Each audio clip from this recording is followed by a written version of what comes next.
And cities are bad for people. So what do you expect? SUVs are more likely to hit people in the first place because they're big, unwieldy, and have poor visibility. Light trucks have far better visibility than cars. For one, the mirrors stick out much further and you don't have all the blind spots that you have with a car. Plus you're sitting higher up. You can see farther. You clearly don't have a whole lot of experience driving different size vehicles. As far as any kind of visual impairment goes, driving my 96 with the bed cap is, in your theories, worse than driving a Cadillac Escalade because it is longer. It'd be more like driving a Ford Expedition. And then for regular pickup, more traditional, look at my 85. Look at all the visibility I got. Nothing is sneaking up on me in that truck. Here I lined up the bumper with my puny little Saturn, just to give a comparison of what the visibility's like. It's pretty comparable, except for I can see everything around me a lot better with the truck. SUVs make congestion worse because they take up more space on the roads, they have terrible fuel economy too, and the list goes on and on. You're seriously whining that because the SUV's bigger, it'll make traffic worse. Roads aren't that freaking packed. I'm making this video because I'm absolutely fed up with the conversation around SUVs and light trucks. We're constantly being told that doing anything about the astronomical growth in the average size of motor vehicles would infringe on the freedoms of people to do whatever they want. Yeah, you should be able to do what you want if you're not hurting anyone else. But your freedom to swing your arm ends where my face begins. Well, don't put your face in front of my truck. And SUVs are a giant punch in the face to everyone who doesn't drive one. In short, SUVs are oversized, ridiculous, unnecessary death machines that are literally killing people, even their own drivers. So let's look at why they're so popular. Alright, quick story time. I got caught in a fairly nasty storm and the main roads were all closed from wrecks. And I had to venture out in the middle of nowhere to get home because I live an hour away from work. I did not have off-road tires on my truck, so I was limited with street tires and four-wheel drive. Well, I hit black ice going down a hill, and that was that. I had about a 25 per hour collision with a guardrail, which made me spin and fly off the road. I had no seatbelt. I had no injury. Now, and I drove home. I did crumple the front end a little, but I drove home. Now, compare that to my friend Jake, who had a similar thing happen, but he was driving a smaller car. He totaled his car on the spot. I don't know what he took for injury, but his car was totaled from the same collision. Light trucks originally referred to commercial vehicles that needed to carry or tow heavy loads or traverse difficult terrain. My truck has no ABS, no airbags, and I don't care. It's my choice to drive that truck. If you don't like it, you don't have to buy one.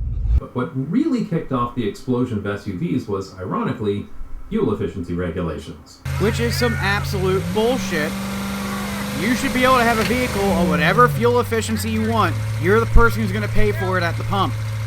How are they going to convince people to buy a vehicle that was impractical, uncomfortable, ugly, and dangerous? Here's how you would convince me. Wow, look at all the room I have for subwoofers!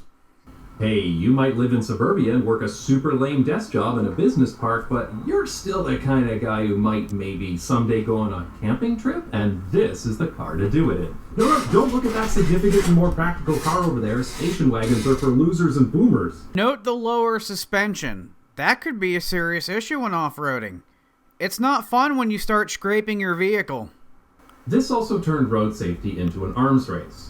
Whoever has the biggest vehicle wins, and so vehicles became bigger and more aggressive every year. You're lying! Look at how fucking big and rugged the 80s vehicles are compared to these modern plastic pieces of shit.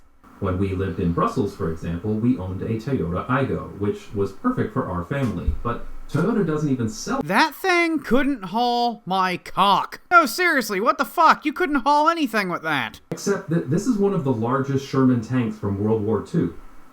And this is a Cadillac Escalade. Yeah. Why do you fucking care? If you don't like it, don't buy it. SUVs were also stiffer than cars. The original light trucks were built to haul or tow heavy weights, which means they needed a heavier, stiffer chassis.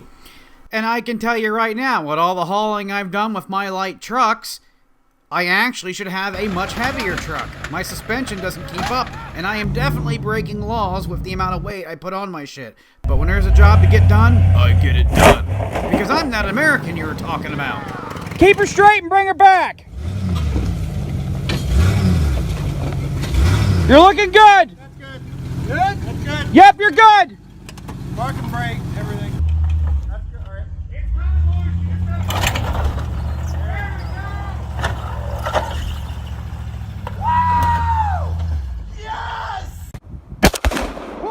Wow. Rather than crumpling in a crash like a car frame, which distributes energy and acts as a protective cushion, Yes, a protective cushion. Yeah, gotta love how when those kind of cars wreck, if it's hard enough, you'll actually get your legs cut off from the frickin' dashboard collapsing in. Meanwhile, my papa Jim, he told me a story, I don't remember what the car was, but it was something from the 60s, and he said he hit a telephone pole going about 60, maybe it was 70. It was fairly fast, and he said when he hit it, it snapped the telephone pole off, and it totaled his vehicle, but he said the motor still started.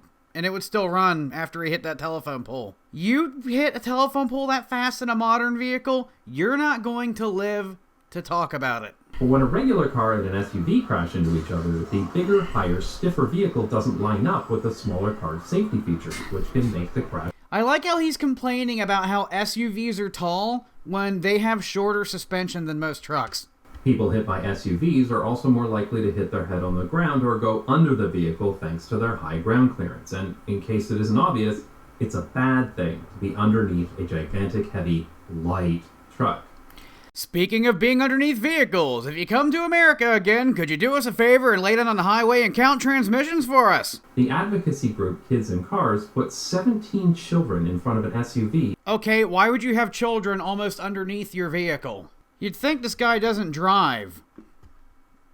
Then again, the channel's called Not Just Bike, so he probably doesn't drive. He's probably one of them bicycle baguettes that, hog up traffic. Kids in Cars have been documenting the rise of frontovers in America, and the results are shocking.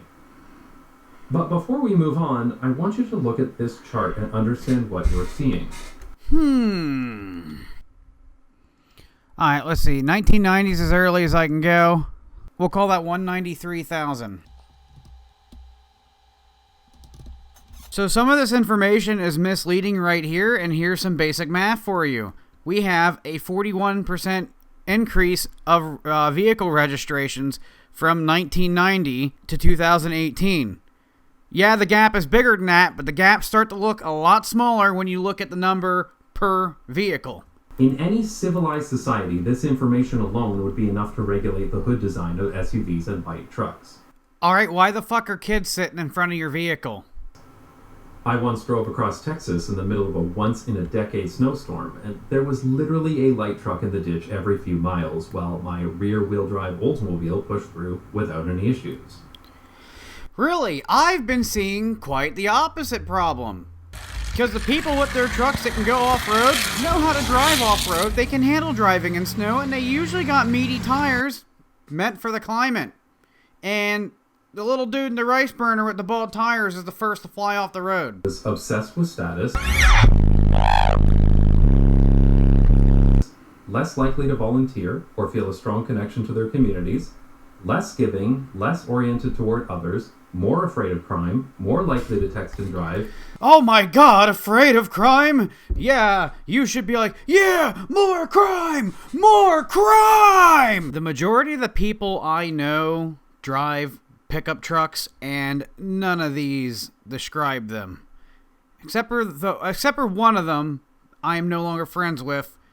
Half of these would describe him, but he's not afraid of crime. But I don't even associate with him anymore. And he also likes little rice burners and stuff too, so meh. No, to me that doesn't look cool because the bed is short. I fucking despise short bed trucks. I want to be able to haul, potentially, a 12-sheet foot of drywall without breaking it. Yeah, you can haul a 4x8 in a 6-foot bed if you put the tailgate down and put straps down. But come on, man, you gotta mess with straps to haul a 4x8? That's ridiculous. In reality, 75% of light truck owners tow something once a year or less, and 70% go off. The Avalanche is not a light truck. The Avalanche is actually classified as a station wagon. It's a family car.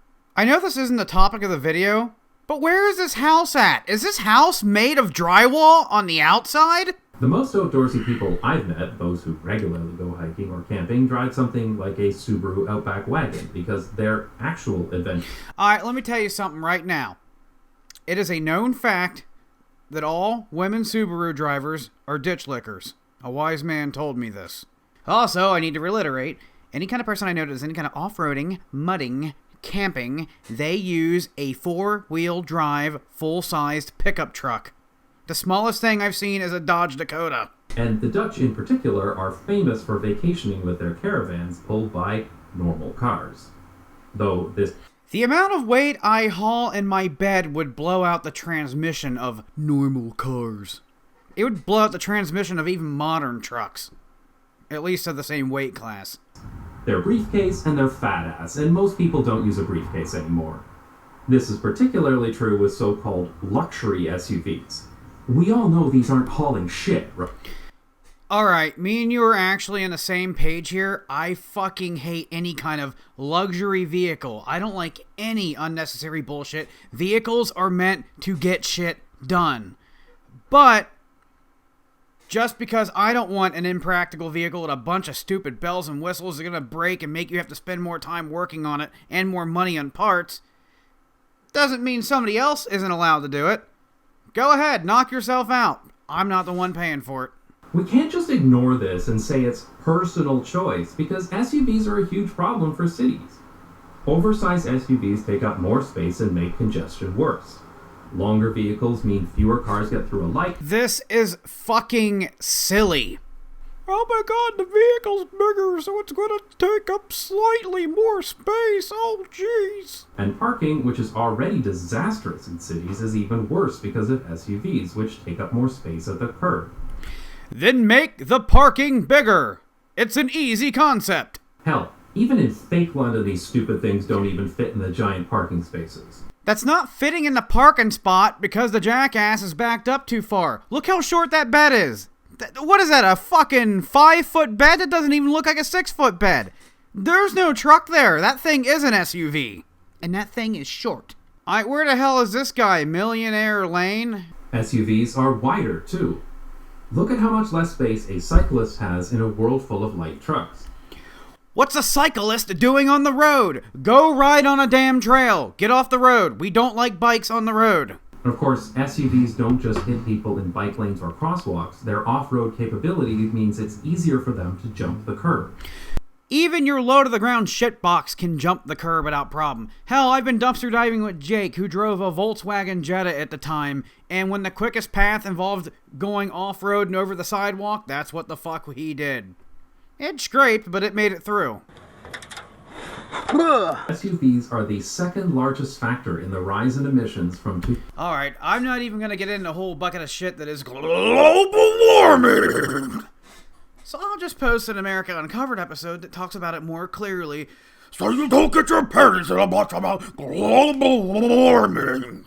Imminent death is right around the corner. By 2010, New York will be underwater. 2012, the ice caps will be melted. By 2016, oh, I mean 2020.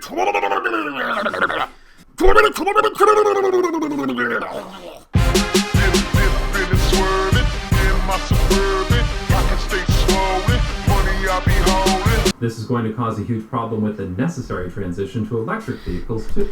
Necessary transition? What? Electric vehicles are not practical.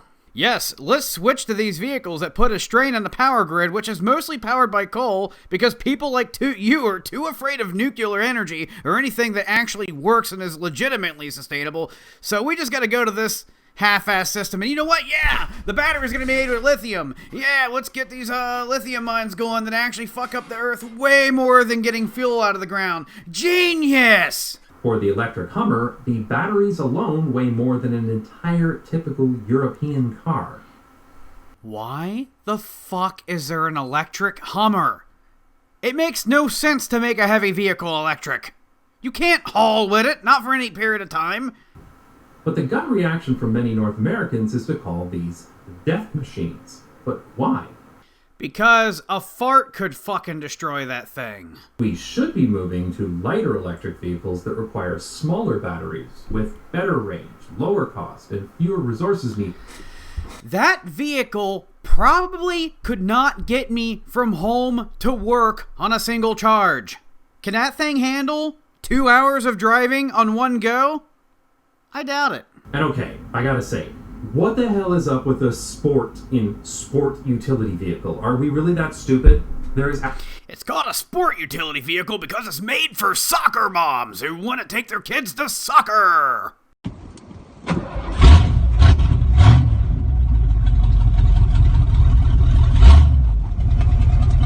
Oh yeah.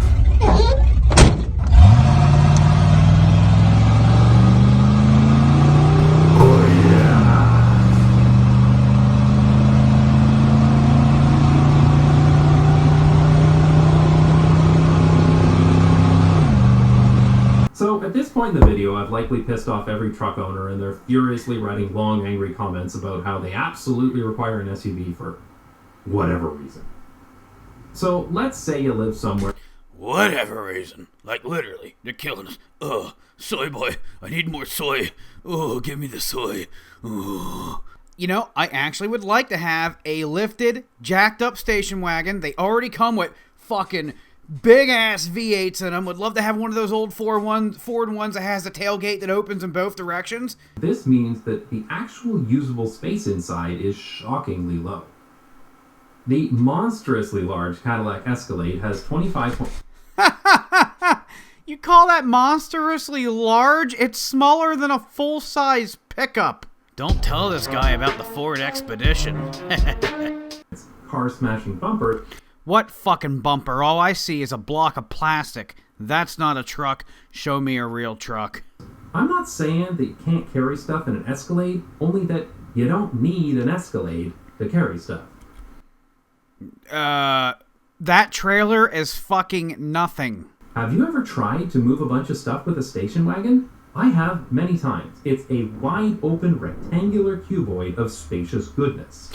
So in other words, it's like a downgrade from a truck bed. The actual tradespeople, the people who actually need a vehicle with lots of space on a regular basis, almost universally choose vans. A guy who's probably never done an honest, hard day of work in his life lecturing me about what the hard-working trades kind of people use.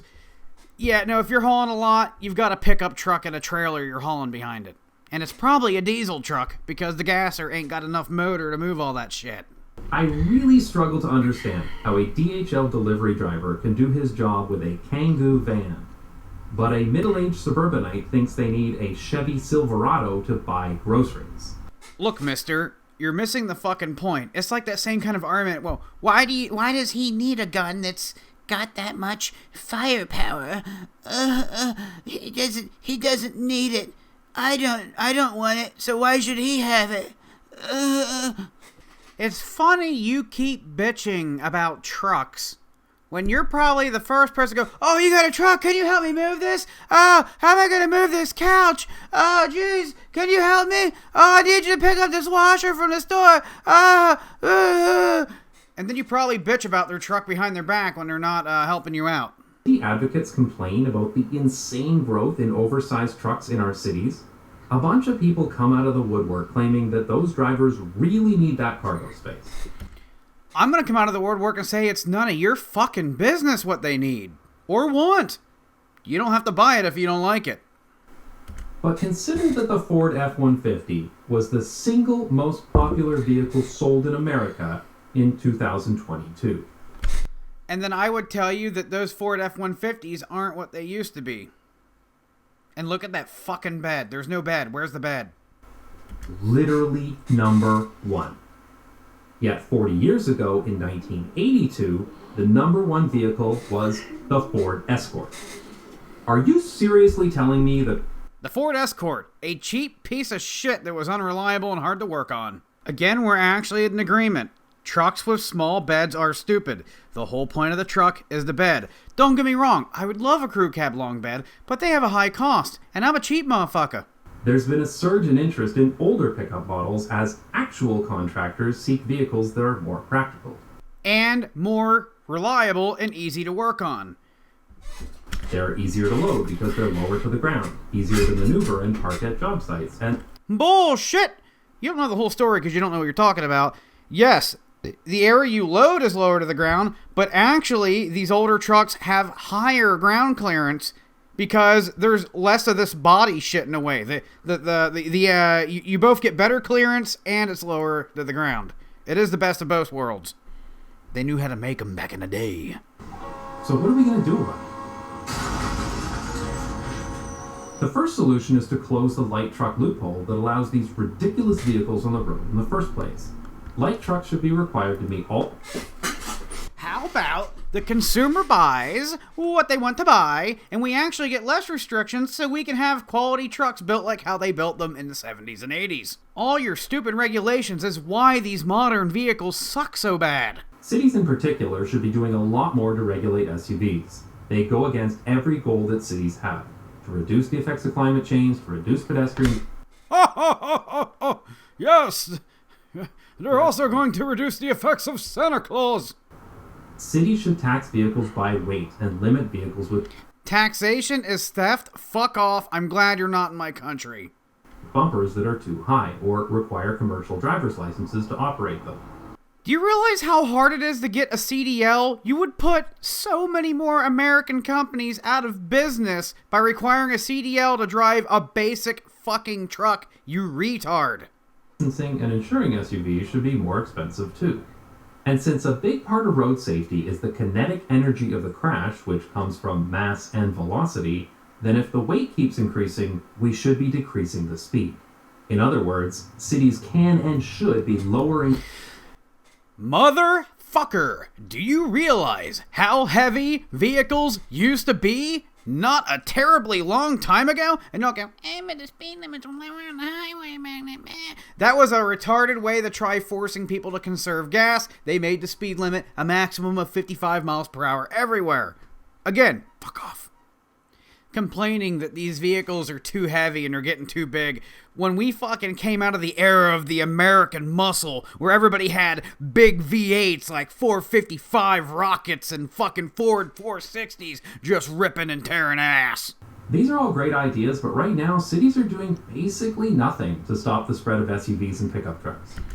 Yeah, we gotta stop the spread. Wear your mask to stop the spread of Ukrainian drivers driving pickup trucks and... Washington, D.C. will introduce a higher vehicle registration fee for heavier vehicles, but this only applies to the absolute highest weight class of over 6,000 pounds. My state has that registration bullshit where you have to register how much you're going to haul by weight class. What you do is you register light and then you just break the fucking law and roll the dice. Because when the government makes you an outlaw, that's what you gotta be, baby. A group calling themselves the Tire Extinguishers have started deflating the tires of SUVs in Europe. Yeah, in Europe, because nobody's fucking armed there, and you can fuck with people's vehicles there without risking life and limb. Let your local representatives know you're not okay with these suburban assault vehicles taking over our roads. Ultimately, this really is about freedom. The freedom to get around however we want. The freedom to drive a... Well, if that's the case, then you don't care what I drive, so fuck off. Or even better, the freedom to not to have to drive. To get around by walking, cycling, and public transit without the constant... Yes, the freedom to own nothing and be happy. Don't drive, the government will take care of you. So when you see someone driving a truck like this, let them know they look like a f***ing idiot. Get a station wagon, loser. Then proceed to throw your milkshake at them and cry. City nerd who makes weekly video essays about cities in the U.S. and abroad. Suck my dick, If you like cock, this video, and balls. Enjoy his video